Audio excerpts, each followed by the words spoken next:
I found the frequency 4 months into the collapse by accident. Scanning bans out habit more than hope, the kind of habit that persists because the action is automatic even when the expectation has been abandoned.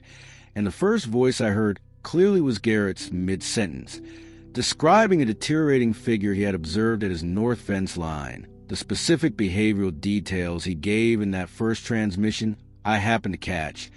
The way it stood, without apparent purpose for an extended period before drifting, the absence of startle response to environmental stimuli, were more clinically precise and useful to me than anything I had managed to observe directly from the clinic, and I sat with the radio in my hand and listened for 20 minutes before setting it down, and I did not transmit because I had nothing to offer yet, and because a frequency populated by people managing fear and uncertainty did not need an additional voice adding to the noise without adding to the signal, and I was not managing fear. I was behind on a specific technical problem, and those are categorically different situations requiring categorically different responses, and the correct response to being behind on a technical problem is to work faster, not to talk about it. The clinic had been a veterinary practice before the collapse, a well-equipped one serving a rural agricultural community, which meant it had cold storage capable of maintaining precise temperature ranges, a decent autoclave, an analytical balance accurate to 4 decimal places, a centrifuge that I had modified for purposes its manufacturer never intended, and that had held up to the modification without complaint, a microscopy setup that was adequate for the work I was doing even if it was not, what I would have specified from scratch, and a supply inventory that had been stocked for large animal pharmaceutical work, and that translated to my needs better than a human medical facility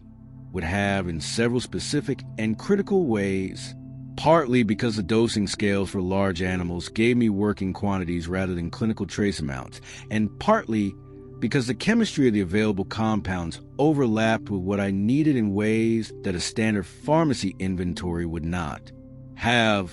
and I had been working in it since month 3 of the collapse, moving in when it became clear that the situation had no near-term resolution, and that I needed a stable base with functional equipment and reliable power from the solar array on the clinic roof rather than the portable kit I had been operating out of for the first weeks. My background was pharmacology with a specific focus on neuroactive compounds, the mechanisms by which molecules cross the blood-brain barrier and interacted with neural tissue at the structural level, which meant the prion problem was not outside my area of competency. It was squarely inside it, and I had understood the basic mechanism of what was happening to people within the first 2 months of the collapse from observation alone, before I had any access to the internal research data, because the behavioral progression I was seeing in the deteriorating matched a specific class of prefrontal deterioration that I had studied in a research context years before any of this started, and recognizing the mechanism told me what the cause most likely was even before I had confirmation. And the first time I heard Levi read from Dr. Phelps' journals over the radio, I was already ahead of where the journals were, not in terms of the specific compound data, which I did not have and could not have produced independently, but in terms of the mechanism, the pathway, the way the respiratory virus triggered the activation, and what the activation implied about potential intervention. Points, and I listened to every entry Levi read with the focused attention of someone checking their own work against an independent source. And the journals confirmed my modeling in every significant respect and filled 3 specific gaps I had not been able to close on my own, which moved my production timeline forward by a margin I had not expected, and that I did not take for granted. Garrett's behavioral reports were data I could not have generated from inside the clinic, the kind of consistent longitudinal field observation that requires a fixed position and a disciplined observer over an extended period. And he was both of those things without knowing that was what he was providing. Every fence line observation logged as a security note on his end and as a behavioral data point on mine. Every report about movement patterns and directional clustering and the absence of startle response and the slow reorientation behavior. He described building a picture of a deterioration progression over time that my static clinic position could not produce, and the consistency of his observation methodology. The fact that he reported in the same precise terms every time without dramatizing or editorializing made his data more reliable than most of what I would have been able to collect in a formal research setting. And I had been weighting his reports accordingly. From the first week I heard him, Vera was the other voice I paid particular attention to from early on, not for the volume of what she contributed to the network, because she was economical in her transmissions, but for the specificity of the questions she asked when she did contribute. Because the questions she asked about the deteriorating were not the questions of a layperson assessing a threat to their safety. They were the questions of someone operating with a technical framework behind them. Someone who understood the difference between a useful question and a vague one, and who consistently asked the former. And I have been building a profile of her background from those questions for months without being able to confirm it. And I filed the assessment and held it as a potential resource for when the work moved past the production stage into the application and dispersal stage, because that stage was going to require a different kind of thinking than the bench work did, and Vera's apparent framework looked like it had useful overlap with the problems that stage would present. Levi I had come to know differently than I knew the others, not because he transmitted more than they did, but because the nature of what he transmitted was different. Reading Dr. Phelps' entries with a careful, unhurried delivery of a man who understood that accuracy of transmission was more important than the speed of it, pausing at the difficult handwriting, repeating sections that carry particular weight. And over months of those transmissions, I had built a working picture of him from voice and word choice in a specific way he organized information that was detailed enough to be useful, detailed enough that when his voice changed in quality, I could read the change. When the tiredness and it deepened past the traveled tiredness into something that was sitting on him differently. When the alertness sharpened past his baseline into something that was processing a specific and recent threat, and I use those readings as data points the same way I use every other data point to inform my running assessment of the situation's trajectory and what was likely to require. The treatment I was building worked on a specific biological principle that the journal data had confirmed and that my own independent modeling had established before the journals were available to me,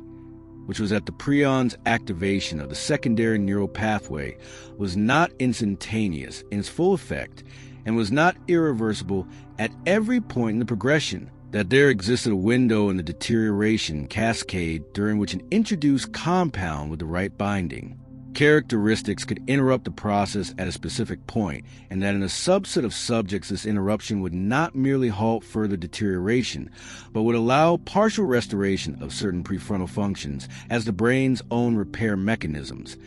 suppressed by the cascading prion activity, were given room to operate again, and the size of that subset was not a number I had control over, and not a number I spent energy wishing were larger.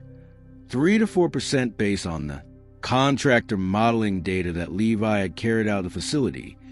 which across any meaningful population was still a significant absolute number of people, and which across a population that had been reduced to a fraction of its former size was even more significant in terms of what those recovered individuals could do and know and communicate. And I was not in the business of wanting the biology to be different than it actually was. I was in the business of characterizing it accurately and working within what it permitted. The wall I had been sitting at for 6 weeks was a synthesis problem with a specific and unambiguous shape, one precursor compound that I needed in a modified form I could not produce from the materials available to me at the clinic, and that required either the physical sample data from the research facility that Dr. Phelps had named in the journals, which would give me the original compound profile, and allow me to work backward to the synthesis pathway, or a level of chemical infrastructure that did not exist in any location I could reach, and I had run every alternative route I could construct on paper and tested 3 of the most promising ones at the bench, and none of them closed the gap in the way the problem required to be closed. And so I had been waiting in a particular way that a scientist waits when the work is not done, but the next step requires a resource that has not arrived yet, which is to say I had not stopped working. I had continued refining every other component of the treatment to the highest standard I could achieve, the delivery mechanism, the concentration ratios, the stability of the compound over time and across temperature ranges, so that when the precursor became available, production timeline from that point to a viable first batch would be measured in days rather than weeks. I heard Levi's transmission the night he came out of the facility, his voice carrying that particular compressed alertness of a man who had found what he went looking for and was moving fast away from the location where he found it and was being deliberate about what he said on an open frequency. And I did the calculation in the time it took him to finish his transmission, the distance between his reported position and mine against his typical daily travel rate. The sample data he had described, carrying against the specific component I needed, and when he signed off with Garrett, I did not deliberate. I picked up my transmitter and I said his name on the open frequency for the first time in the months I had been on it, and the pause before he responded was short enough to tell me he was alert and processing fast. And then he said he was listening, and I told him my location in terms specific enough to find and vague enough not to broadcast, and I told him enough of what I was working on to establish why the data he was carrying mattered and why the timeline was not flexible, and he asked 2 questions that confirmed he understood the situation correctly. And then he said he would be there in 3 days, and I said I would be working until he arrived, and I signed off and went back to the bench and did not stop working until morning, because 3 days was the timeline I had been given, and the timeline was not going to extend itself on my behalf, and I had no intention of arriving at his arrival unprepared. Levi arrived on the 3rd day in the late afternoon, which matched the timeline he had committed to and which I noted as a data point about his reliability. As an operator, in the same way, I noted everything, not because I had doubted the timeline, but because confirmed predictions are the foundation of calibrated models, and I was always building a more calibrated model, and I heard him before I saw him. A single knock on the side door of the clinic. That was not the knock of someone uncertain about whether to knock or what they would find on the other side. It was a knock of a man who knew exactly where he was and why and what came next. And I opened the door and he was standing there with a pack that had seen significant hard use and an expression that was already reading the space behind me before he had finished looking at me. A man whose eyes moved to the exits and the sight lines before they settled on the person in front of him. And I stepped back and let him in, and he came through the door with the pack still on his back and did a full environmental scan of the clinic interior in the kind of compressed time frame that comes from making that exact scan in 1,000 different spaces until it becomes reflexive. And then he set the pack down on the floor and looked at me directly and said he had the sample data. And I said I knew and told him where to put it. And he put it there without asking follow-up questions, and I was already back at the bench and working before he had fully straightened up. The sample data was exactly what I needed it to be. The physical compound profiles intact, the synthesis pathway recoverable from the material he had carried out, and I worked through the confirmation of that over the first 2 hours while Levi oriented himself to the clinic space, checking the perimeter the way I had already heard him describe doing at every location he occupied, methodical and without being asked,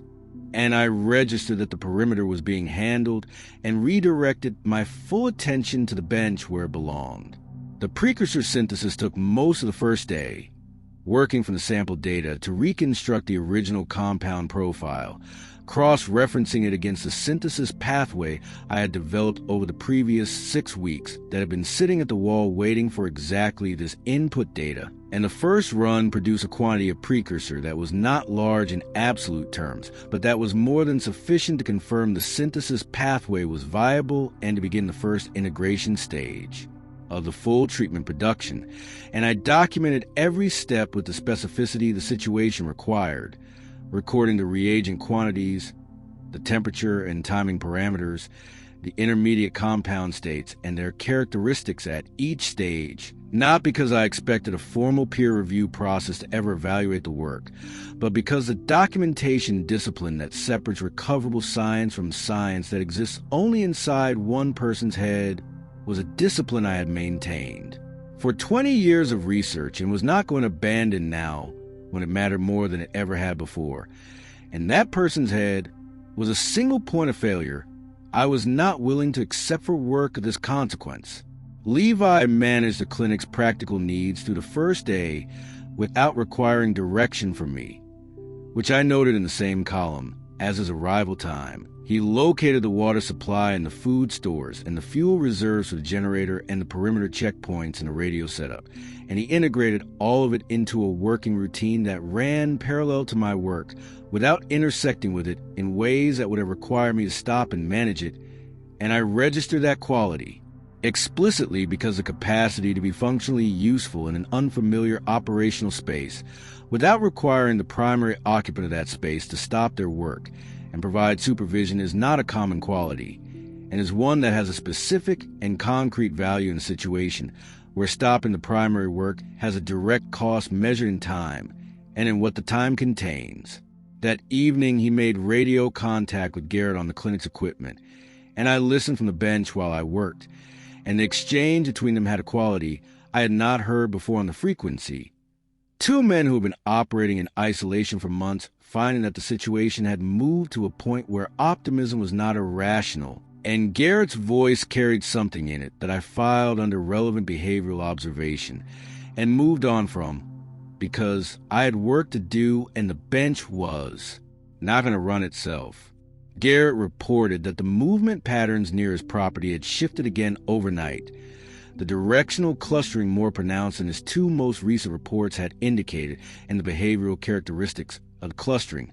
showing a consistency of direction that his earlier reports had not described, and he delivered the observations in precise, unembellished terms he always used, and I was running the numbers against my second stage timeline model before he had finished the transmission, and the result of that calculation was not comfortable. The specific behavioral indicators he was describing were consistent with a deterioration progression that was moving faster than the conservative lower bound of my projected range, which had been the bound I had been planning to, which meant the production timeline had just become more constrained than its already constrained parameters, and I adjusted my working schedule to account for the new constraint without announcing the adjustment on the frequency, because identify a problem and announcing it before you have assessed its full scope and determine your response to it is not useful communication. It is the introduction of concern into a network that was better served by receiving a solution than a problem. And I did not transmit problems without solutions attached. Vera came on during the check-in, and her contribution that evening was precise and specific in the way her contributions always were, a question about the relationship between ambient temperature variance and prion cascade activity rate that was framed in terms that told me she had been running her own independent modeling on the deterioration progression, not at the bench synthesis level, but at the epidemiological population level. And the question implied a dataset that she had access to and that I did not, a geographic distribution dataset with enough granularity to support the kind of temperature correlation question she was asking, and I made a specific note to pull that thread when the media production work had moved past its current critical stage because a dataset I did not have access to that was in the hands of someone on the network was a resource I needed to understand and incorporate. Levi did not reveal the clinic's location on the frequency, and I had not asked him to do that, but I noted that he had made the same assessment I would have made without needing articulated, and that the way he managed the information he shared on the open frequency was consistent with someone who had been thinking carefully about operational security for long enough that the thinking had become automatic. I worked through the night on the first integration stage and through most of the following morning, and by early afternoon I had the full treatment compound in a preliminary form that required 2 more refinement passes before it would meet the threshold I had set for test administration. And I ran the first refinement pass immediately on the results of the integration stage, and the data it produced was consistent with my projected model. And then I slept for 3 hours on a cot in the back room of the clinic before running the second refinement pass, because the decision to sleep was a calculated one. Continuing past a specific fatigue threshold produces compound errors in analytical work that require more time to identify and correct than the sleep required to avoid them would have cost. And when I came back to the bench and ran the second refinement pass, the results confirmed what the first had indicated. The treatment compound was structurally consistent with my projected model at every measurable parameter. The binding characteristics were within the range required for the delivery mechanism to function correctly, and the stability profile over the projected observation window was adequate. I briefed Levi on where the production stood over a meal he had prepared from the clinic stores while I slept, a practical thing done without being asked that I noted and did not comment on, because commenting on it would have taken time neither of us had, and the briefing was not a summary. It was a full technical picture. What the compound was doing at the molecular level, what the expected mechanism of action was from administration to the blood-brain barrier crossing to the intervention point in the deterioration cascade, what the observable correlative positive result would look like in a subject's behavior, and over what time frame, and what would constitute a meaningful result versus a result that was inconclusive. And I gave him all of it in the same terms I would have used with a research colleague, because simplifying the technical content would have introduced ambiguity into the observation protocol, and ambiguity in an observation protocol produces data that cannot be relied upon. And Levi listened to all of it without interrupting, and when I finished, he asked 4 questions that were the right 4 questions in the right order and at the right level of specificity, and when I had answered them, he said he had what he needed, and we moved immediately to the test subject question and the observation protocol. The test subject question was one I had been working through since before Levi arrived because the parameters were specific and non-negotiable. I needed a subject who was unambiguously in the first stage deterioration and not in transition to a different behavioral state, whose behavioral baseline could be established through systematic prior observation over a minimum period, who was physically accessible enough to allow administration and subsequent monitoring, and whose location relative to the clinic supported the extended observation window that a result with any validity required.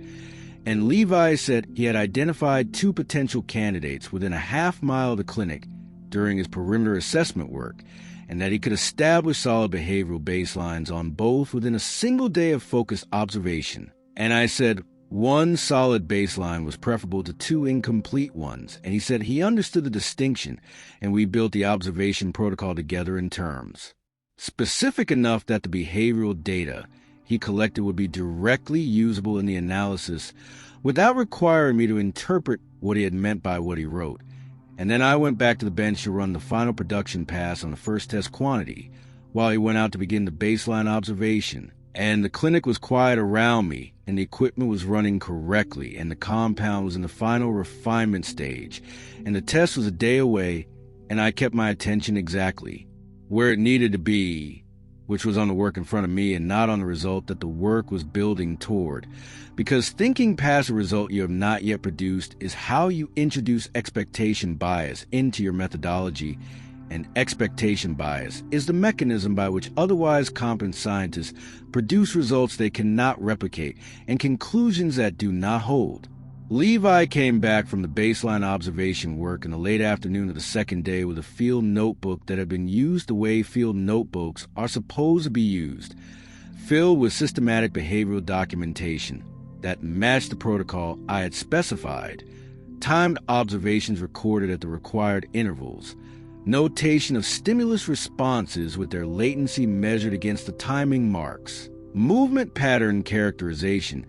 using the descriptive framework we had established, proximity tolerance assessment conducted at the specified distances. All of it in a shorthand that was consistent and legible and unambiguous in its meaning.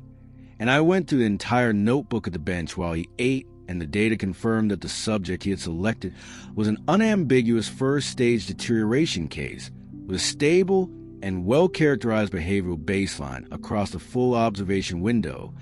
no anomalous responses to any of the administered stimuli, no behavioral indicators of transition toward the second stage threshold, no confounding variables I could identify that would compromise the test validity, exactly the subject profile the test required, and I told him the baseline data was adequate, and that we would proceed with administration the following morning at first light, and he said He understood, and we went over the administration protocol one final time to confirm that the execution sequence was aligned between us and would produce data I could use without ambiguity. And when we were both satisfied with the alignment, he went to do the evening perimeter check,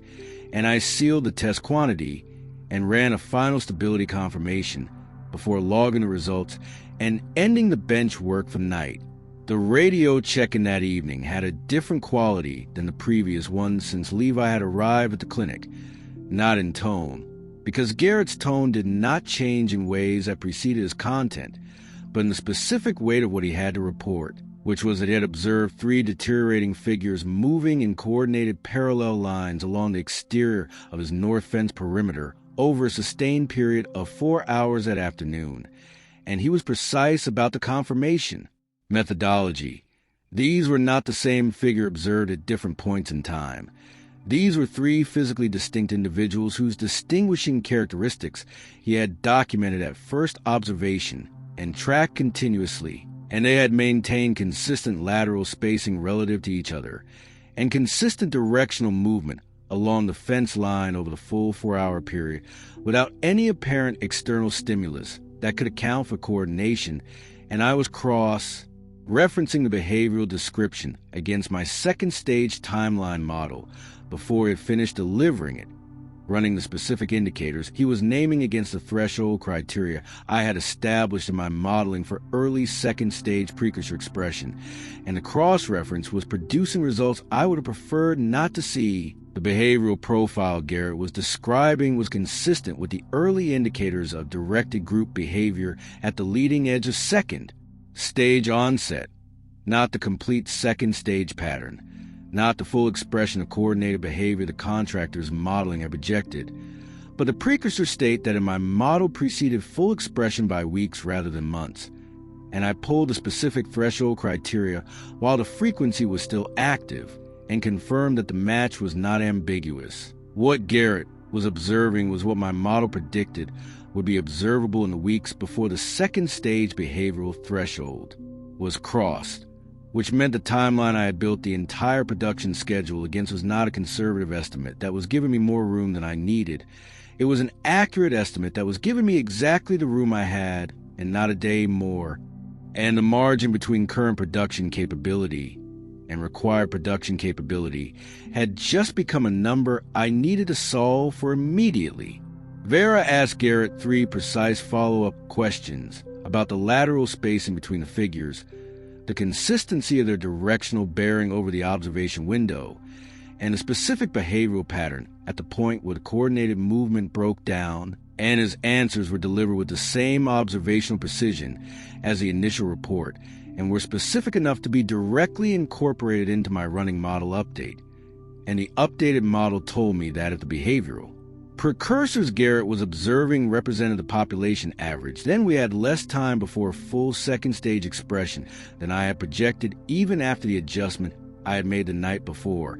and that meant the production scaling problem was now the most critical variable in the entire operation because a treatment that worked and existed in quantity sufficient for a single test was not a treatment that could affect the outcome in any meaningful way. I laid out the scaling problem on the frequency, without preamble, stated the current production rate, the volume of treatment the dispersal model required for meaningful population coverage,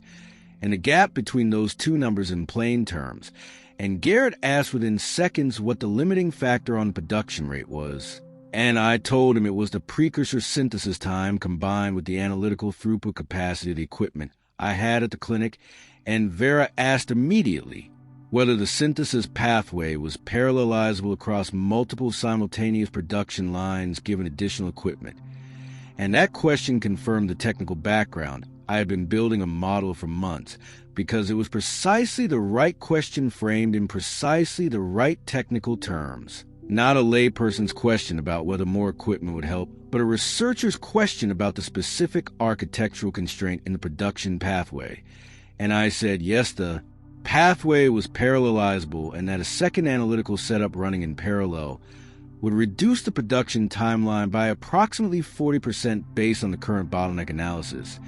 and Vera said she had equipment at her location that might be relevant to that problem, and that she could describe it and I could assess compatibility in real time, and we ran through an inventory of what she had against what I needed for 20 minutes on the open frequency, and the result was that too. Specific pieces of equipment at her location were directly compatible with my synthesis setup, and that transporting them to the clinic would make the scaling problem significantly more tractable. And Garrett said the transport problem was outside what he could directly solve from his position, but that he had current intelligence on the road conditions and deteriorating activity levels between Vera's location and the clinic that was relevant to planning the movement, and he gave a detailed route assessment that Levi absorbed from across the room, and then offered 2 modifications to based on his direct travel experience with specific sections of the terrain.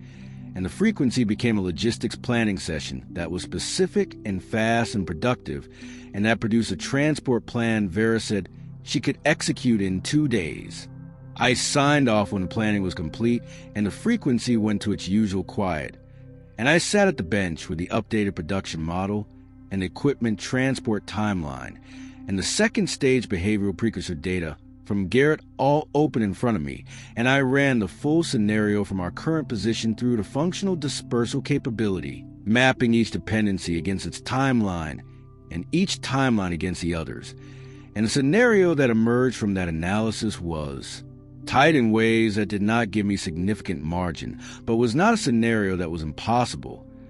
The numbers worked if every element moved on the established timelines, and the contingencies did not compound. And I noted explicitly that contingencies compounding was not a low probability event in the current operating environment, and I built a buffer into production timeline that I did not announce on the frequency, because a buffer that is shared becomes schedule flexibility in the minds of the people who hear it, and schedule flexibility in the minds of people who are not sitting at my bench is not what I needed it to be, which was an absorber for the problems I was not yet able to identify. The morning of the test, I was at the bench running the final compound check before the sky had fully lightened, and the stability was holding within acceptable parameters at every measured point. And Levi was up and ready when I came out of lab space, the field notebook open on the table to the baseline observation data, with the relevant reference points marked, the administration equipment laid out on the bench in the order the protocol specified, without being asked to do it that way, and we went over the execution plan one final time together, not because either of us had any uncertainty about it, but because verbal confirmation of a protocol immediately before execution is a standard practice in any discipline where the cost of procedural error discovered mid-execution is higher than the cost of the confirmation, and the cost of a procedural error in this specific execution was one we were not in a position to absorb. And when the confirmation was complete, we collected the test quantity and went out into the morning. The subject was in a location that Levi's baseline observations had established as the consistent morning position, which was itself a confirmation of the baseline quality and the reliability of the observation methodology. And Levi administered the treatment according to the protocol with a precision of execution that produced no variables I had not planned for, and I began the observation documentation at the exact moment of administration and ran it continuously without pause, recording every behavioral indicator at every time point the protocol specified, and several additional data points that presented themselves as worth capturing.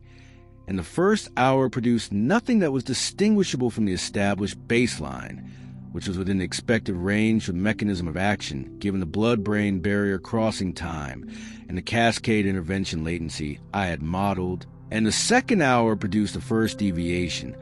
a marginal but measurable change in the subject's head orientation behavior relative to ambient stimuli that was small enough in absolute terms that I documented it, without drawing a conclusion, but large enough in direction to note as a data point worth watching.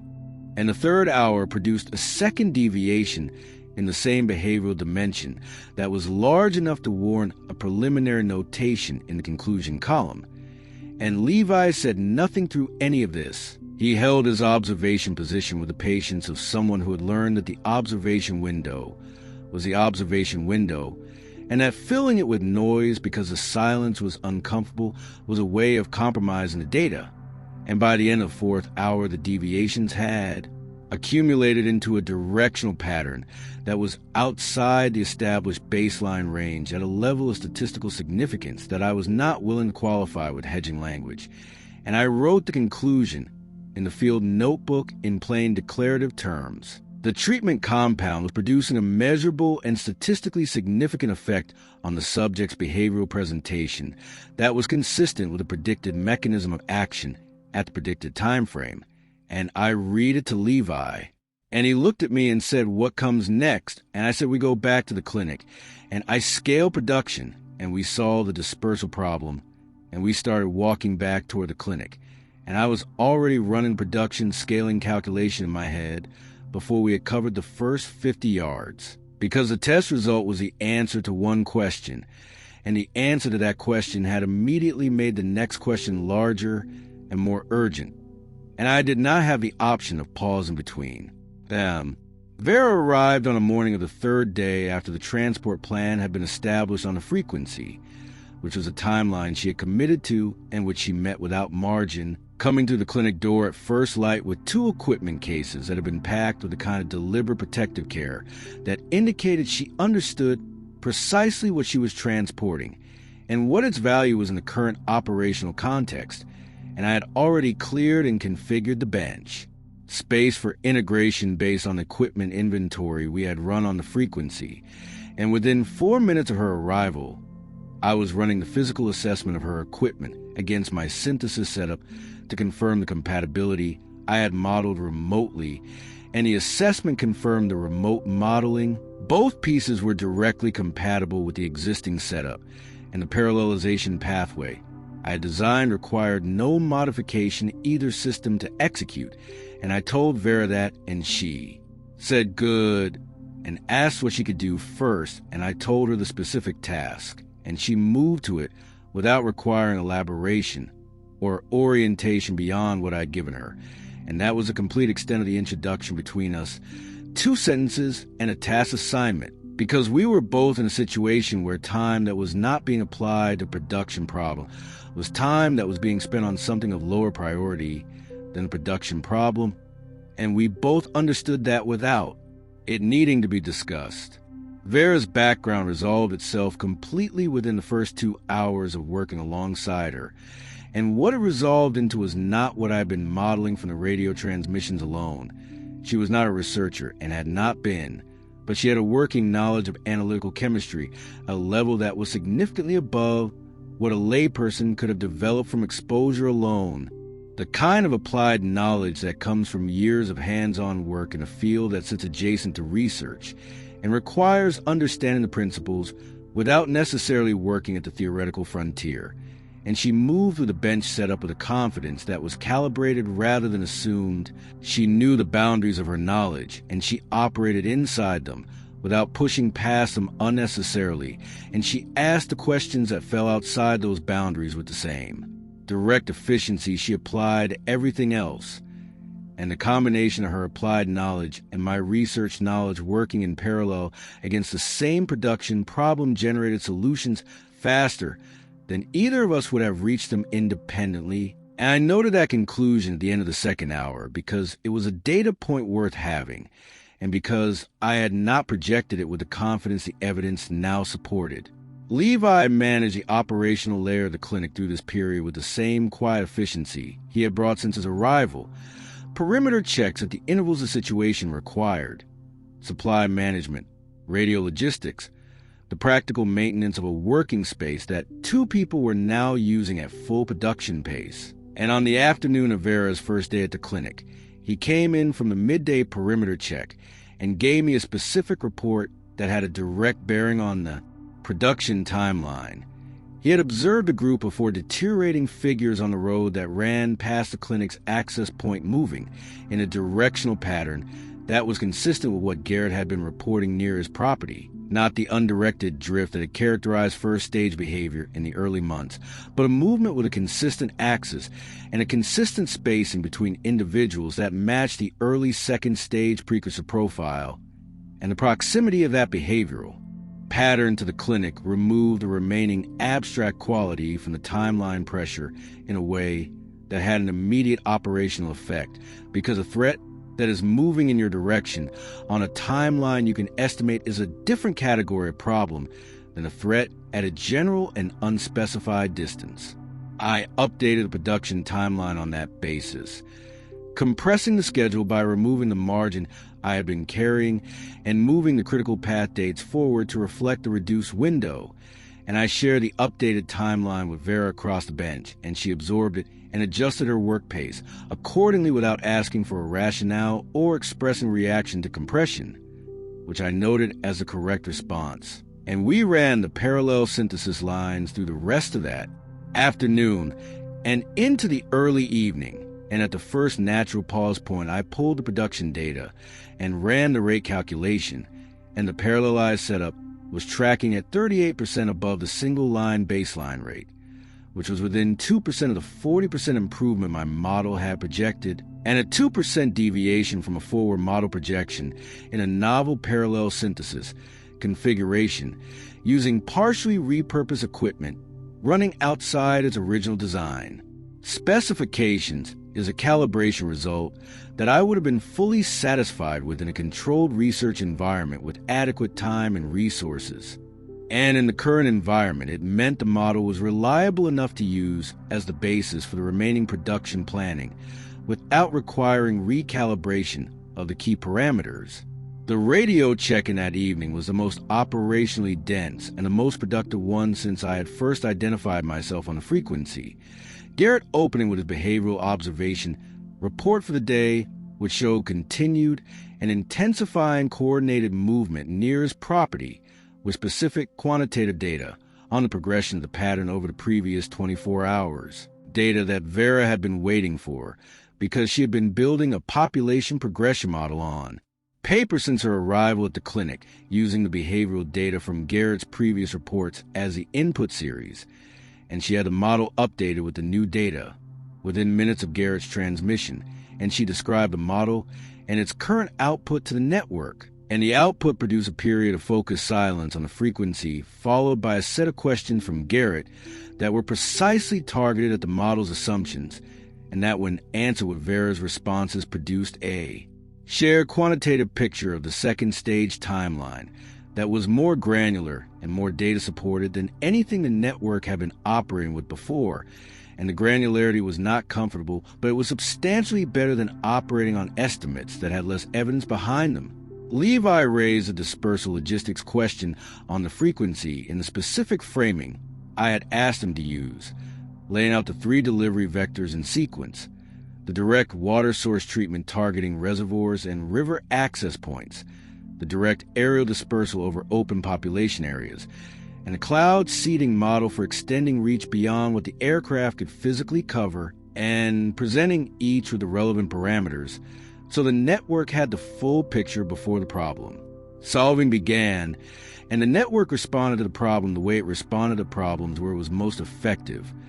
with specific and targeted contributions from each person's distinct knowledge base. Garrett working through the water source geography of his region in detail, and identifying 3 high-value reservoir and river access points that would give downstream treatment delivery the maximum geographic reach relative to aircraft time invested.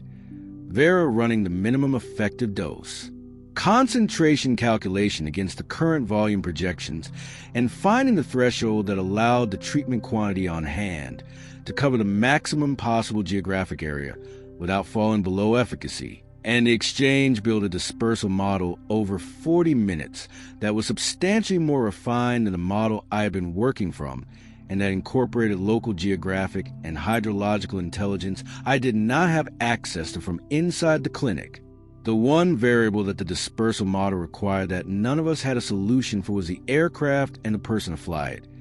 And the problem sat on the frequency for a moment after Levi had named it, and Garrett acknowledged the gap, and Vera said she did not have a solution from her position,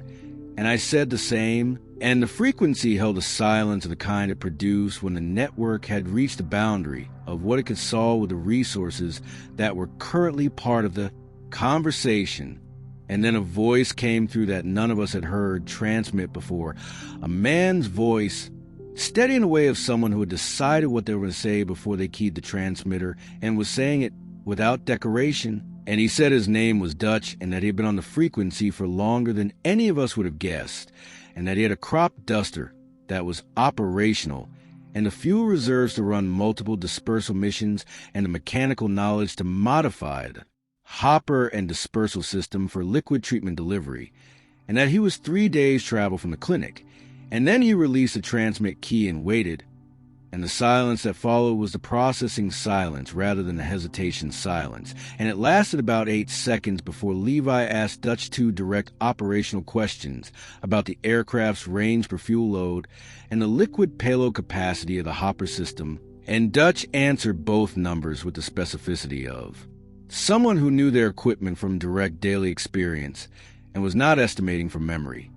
And Garrett asked a question about the route between Dutch's position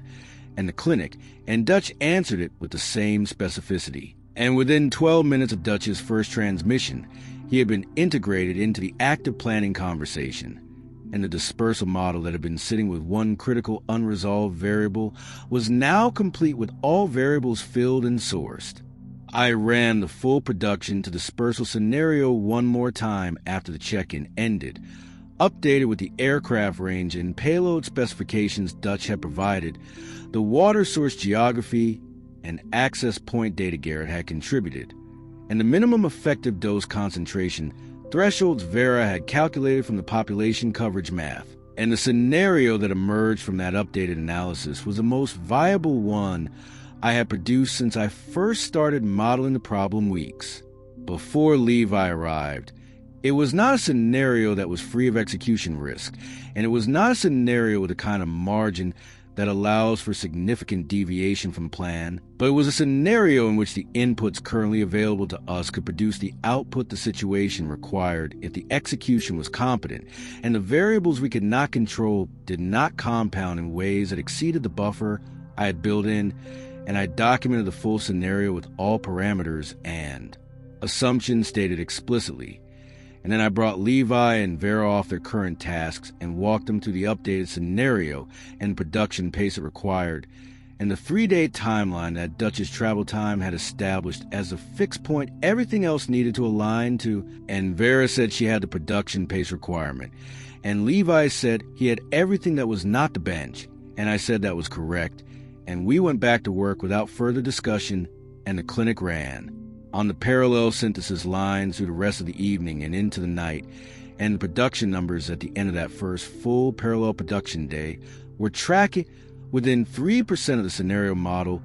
and I documented them and moved directly to the next day's production schedule, because a number that was where it needed to be today was only relevant to the extent that it was followed by a number that was where it needed to be tomorrow. Dutch arrived on the morning of the third day as he had projected,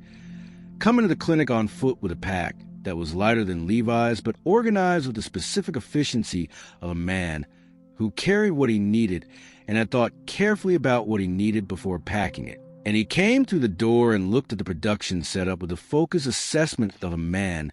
who was translating what he was seeing directly into operational parameters, not a general impression but a specific evaluation. And he said he had spent the 2 days before his departure working on the dispersal system modification, and that he had one question: the treatment's viscosity and surface tension characteristics, because those two values determine the nozzle configuration he needed to finalize before the first run, and he wanted to confirm them against the specifications before he completed the modification of the aircraft. And I gave him the exact values, and he pulled a small notebook from his jacket and wrote them down precisely, and said he would have the modification complete within 6 hours of returning to the aircraft. And I said the production volume would be at the target load quantity before the modification was done if we left for his location today. And he said then we leave today. And that was the full extent of what passed for an introduction between us. The 3 days of parallel production that had preceded Dutch's arrival had brought the treatment volume to within 4% of the target the dispersal model specified, and the 4% gap would be closed by the end of the morning's production run, which meant the timeline was holding and the scenario I had modeled was still viable. And I told Dutch and Levi and Vera the status in those exact terms, and Dutch asked how the treatment needed to be transported, and I told him container, specifications, and the temperature range it needed to stay within, and he said he had the containers, and that the temperature range was manageable in the weather conditions we were operating in, and Vera confirmed the concentration stability data that supported that assessment, and Dutch wrote that down too, and then Levi asked a route question, and Dutch laid out the 3-day walk back to the aircraft in terms that Garrett confirmed from his intelligence on the frequency that morning when we checked in to brief him on the departure timeline. Garrett's morning report that day had the most significant behavioral escalation data he had transmitted since the network had been running. The coordinated movement near his property had progressed in a way that was unambiguous in its classification, full early second-stage expression across multiple individuals. Not the leading-edge precursor pattern Vera's model had been tracking, but the actual threshold behavioral profile, consistent directional orientation, sustained coordinated spacing, and what he described as an apparent response to a common stimulus that he had not been able to identify, but that had produced a simultaneous reorientation in 3 individuals who had not been in direct proximity to each other. And I told the network immediately what that behavioral description meant against my second-stage timeline model, which was that we were not weeks in the threshold, we were at it, and the dispersal operation was not something we had time to optimize further. It was something we needed to execute with what we had. And Garrett said he understood, and asked if the treatment volume was sufficient for a meaningful outcome, and I told him it was sufficient for the region within Dutch's operational range, and that the cloud seeding model would extend the reach beyond that if the atmospheric conditions were cooperative, and he said that was better than nothing. And I said it was substantially better than nothing, and the math supported that statement. Vera raised a stabilization anomaly on the frequency at that point, which was the right time to raise it because the network needed the full picture before the operation began, and she described a 3 to 4% partial recovery projection in precise terms, and then made the point that had been sitting in my modeling since I had first read the anomaly documentation, which was at a 3 to 4% partial recovery rate across a deteriorated population of the size we were. Dealing with was an absolute number of individuals that was significant, and that the individuals who partially recover would have functional capacity that the fully deteriorated did not,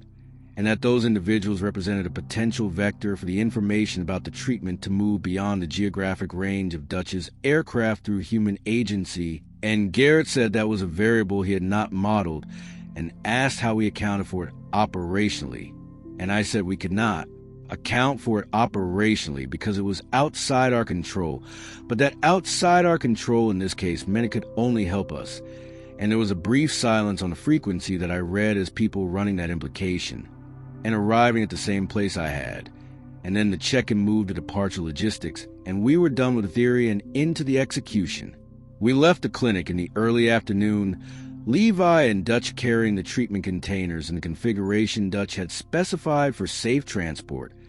Vera carrying the remaining production materials and the documentation of the synthesis pathway that I had spent 2 hours that morning finalizing into a form that could be replicated by anyone with the right equipment and a functional chemistry background. And I carried my field kit and the production notes and the observation data from the test and the dispersal model parameters. And we moved out through the clinic's access point and into the terrain that Levi had been managing and monitoring for the duration of our time there, and he moved through it with the familiarity of someone who had mapped every significant feature and was navigating by memory, which was what he was doing. The walk to Dutch's location took 3 days as projected, and I spent those 3 days doing something I had not been able to do from inside the clinic, which was observe the deteriorating population directly in the landscape rather than through behavioral reports filtered through other people's observation methodology and the direct observation data, was consistent with my models and the dimensions that mattered most for the dispersal planning, and inconsistent in one specific dimension that I documented carefully as I walked, and that was going to require an update to the second stage timeline model, which was that the behavioral expression of the early second stage pattern was not as uniform across individuals as the contractor's modeling had projected it would be. There was a measurable variance in the degree of coordination expression between individuals that implied a distribution of threshold timing rather than a single synchronous threshold event across the population. And that distribution had implications for the dispersal timeline and the treatment uptake modeling that I began working through in my head during the walking hours, and that I would formalize into the model when we reached Dutch's location, and I had a working surface and production setup established. We encountered 3 deteriorating figures over 3 days of travel, all presenting the early second stage behavioral pattern, and I observed each encounter from the position of a researcher with direct field access to the subject population for the first time in the operation, documenting behavioral data in real time in my field notebook. And the data each encounter produced was incorporated into the running model update I was building as we moved, and Levi managed each encounter with the efficiency of someone who had been navigating this landscape for 18 months and who had a methodology that was practiced enough to be essentially automatic, and Dutch moved through them with the matter-of-fact competence of a man who had developed his own methodology in his own region and who did not need to discuss it or compare it.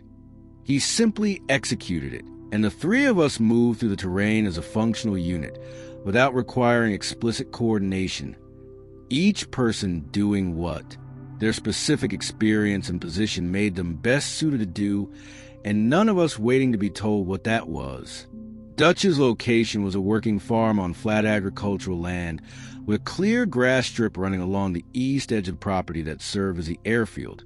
and the property had the specific organized quality of a place being actively maintained by someone who was methodical about what maintenance required, not pristine, not overcorrected, but functional and intentional in the way that a working operation looks when the person running it is paying attention to what matters and the crop. Duster was in a barn at the north end of the strip,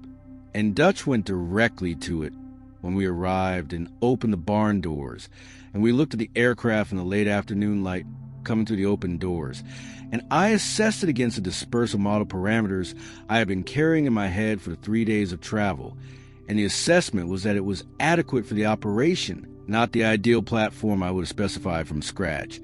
but adequate in all the dimensions the model required, and adequate was the correct standard because ideal was not a category that existed in the current operating environment. Dutch had the dispersal modification 90% complete from the work he had done before leaving, and he finished it that evening and set up the production line in the farm's workshop, which had the space and the power supply and the workbench configuration to run the synthesis at the rate the dispersal schedule required. And Levi established the perimeter and the supply logistics and confirmed the radio setup for the frequency check-in, and the check-in that evening had the whole network present, Garrett and Vera and Dutch now transmitting from the farm location, and Levi managing the radio, and gave the network the operational status in full. Production line established. Dispersal modification complete. First run scheduled for the following morning, targeting the 3 water access points Garrett had identified as the highest value first targets, and Garrett confirmed his current behavioral observation data, which showed the second stage expression continuing to progress at the rate Vera's model had projected, and Vera asked a specific and technically precise question about the optimal cloud seeding altitude and the atmospheric conditions required for effective treatment distribution via rainfall. That Dutch answered with the local meteorological knowledge of someone who had been reading the sky over that specific piece of terrain for years, and the check-in ended with the full operation plan confirmed and all the variables that were within our control accounted for, and the network in the clearest alignment it had achieved since, and had first spoken on the frequency, and somewhere in the background of the transmission, audible only as the faint presence of an open channel that was not contributing to the conversation, was the sound of people listening who had never spoken and who had been told about, but had never asked about directly, because some things did not require asking about directly. And I registered that presence the way I registered everything, as a data point that was now part of the full picture of what this network was and what it had been doing, and I noted it and went back to the production bench because the morning was coming and the first run required a full treatment load, and the full load was not going to produce itself, and there was no version of the next 12 hours in which time spent on anything other than producing it was time well spent. Dutch took the first run at first light, and the morning had not fully established itself when we were out on the strip loading the treatment into the modified hopper system, Dutch handling the transfer with the care of someone who understood the concentration requirements and what the consequences of a spill or a contamination event would be for production timeline. And I ran the final concentration check on the loaded batch from the ground and confirmed it was within the effective dose range of the load volume before giving him the clearance to proceed, and Dutch did the pre-flight with the methodical attention of someone who had internalized the understanding that a mechanical failure on the first run was a problem the current timeline did not have capacity to absorb.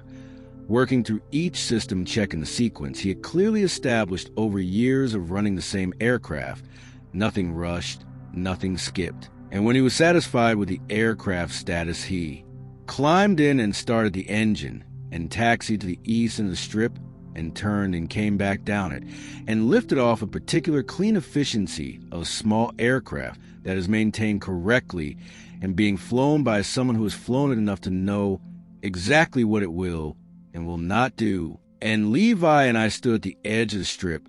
and watched it climb and clear the tree line at the far end of the property and become a shape against the morning sky that got smaller and then was gone. And then I went back to the workshop and started the second production run, because the first run was Dutch's responsibility now, and my responsibility was the batch that needed to be ready and tested and loaded when he came back. The first run targets were the 3 water access points Garrett had identified as the highest value first targets. 2 reservoir inflows and a river access point that fed into a downstream system covering the highest density of known deteriorating activity in the region, and Dutch had the coordinates and the flight plan, and the atmospheric window Vera had calculated for optimal cloud seeding dispersal, and the run was projected to take 4 hours, including the cloud seeding passes above the primary water catchment area. And I used those 4 hours the way I used every available block of time, at the bench, running the next production cycle at the maximum rate the parallel setup allowed. Levi managed the farm's operational needs during the production runs the way he had managed everything else. And he also ran the perimeter checks on the farm property with Dutch's input on the local movement patterns. And the farm's location on flat agricultural land gave better sight lines than the clinic had offered, and Levi reported that the perimeter was clear through the morning and into the afternoon, which was information that allowed me to maintain production focus without allocating attention to threat management. And I noted the value of that operationally and did not say so, because saying so was not a productive use of the time the situation had not yet consumed. Dutch came back 4 hours and 12 minutes after takeoff,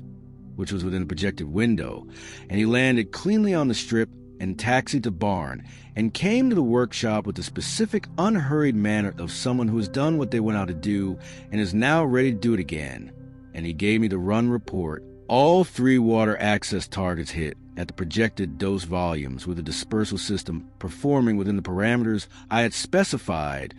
Cloud seeding passes completed at the altitude and in the atmospheric window Vera had calculated,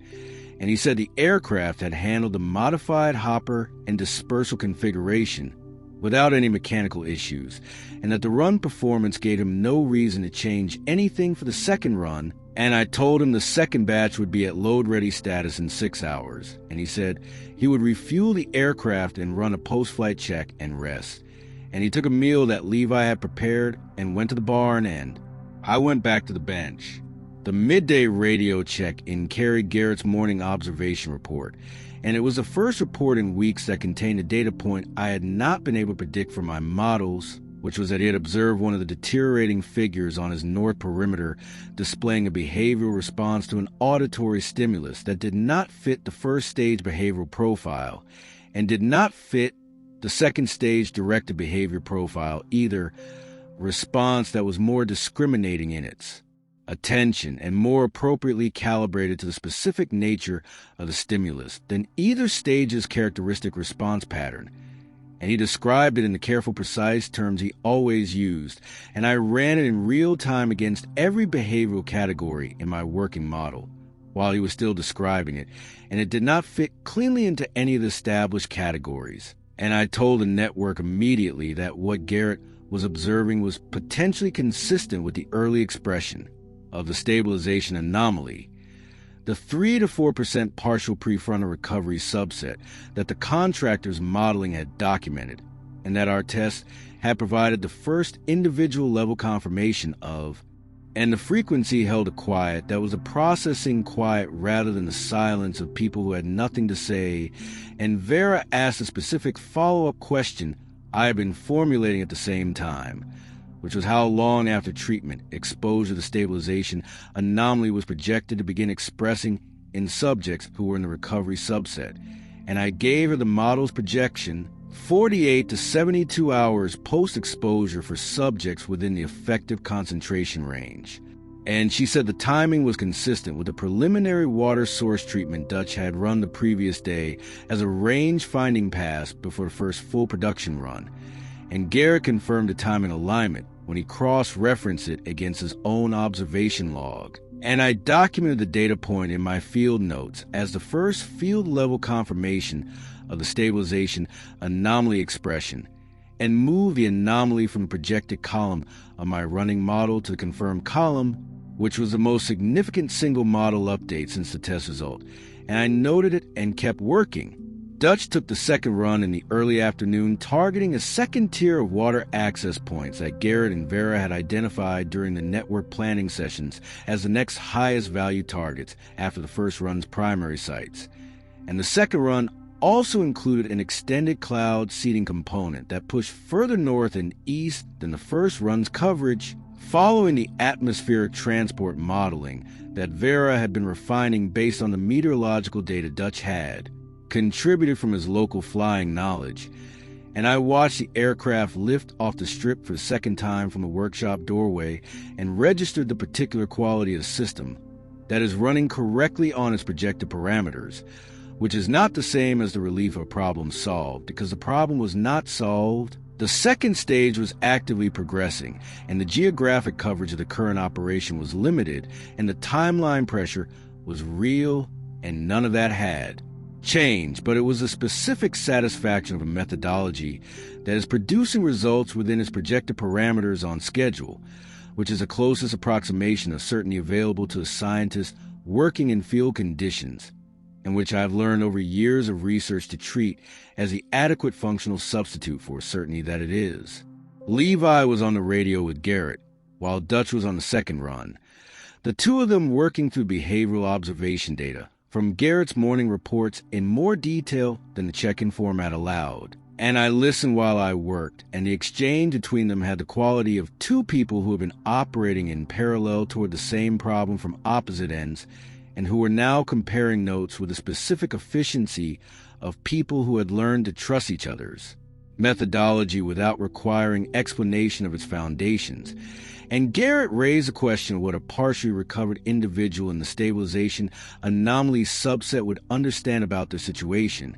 and whether they would be able to act on that understanding. And I answered from the bench without stopping production run, said that the partial prefrontal recovery the anomaly described would restore enough executive function and enough capacity for purpose of behavior that a stabilized individual would likely understand that something had changed in their condition and would be capable of motivated action, and that if they encountered other deteriorating individuals and the treatment was present in the environment in sufficient concentration, the chain of exposure and stabilization could propagate beyond the geographic range of the aircraft through contact and proximity in ways that my model had been accounting for, but that were now moving from projected to potentially active, and Garrett said he understood, and the frequency went quiet for a moment, and then he said he had one more observation to report, and he said it in the same flat, careful voice he always used for everything. And what he said was that the figure he had observed earlier displaying the anomalous, discriminating response had, in the past hour, stopped moving along the fence line and was standing at a fixed point on the perimeter, looking in the direction of the homestead in a way that was different from anything he had documented in 18 months of observation, not the unfocused presence of the first stage and not the directed group orientation of the second stage. Something that was neither of those things, something that was attending, and the word attending landed on the frequency, and nobody said anything for a moment. And then Levi said Garrett's name quietly, and Garrett said he was fine, and that he was watching, and that he would report. And then Dutch's aircraft appeared over the tree line at the far end of the strip on its return approach, and came down the strip cleanly and rolled to a stop, and I put the radio down, and went immediately with the third batch ready for loading, because that was what the next run required. And the next run was what the situation required, and I had work to do, and the work was not finished and would not be finished after the third run or the fourth. It would be finished when the cloud seeding had seeded enough clouds, and the rain had carried the treatment far enough, and the water had carried it further still, and enough of the stabilization subset had recovered enough function to carry it further than any of those, which was a timeline measured in weeks and months and not in hours. And I knew that, and I had always known that, and I had built the work on the understanding that starting a process designed to run beyond the reach of your direct control was not a failure of the process.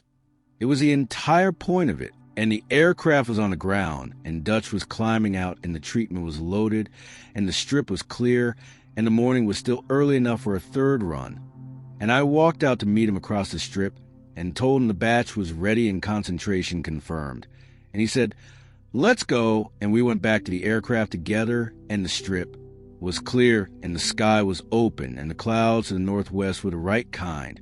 and the work was not finished, but it was running, and it was going to keep running, and that was what mattered,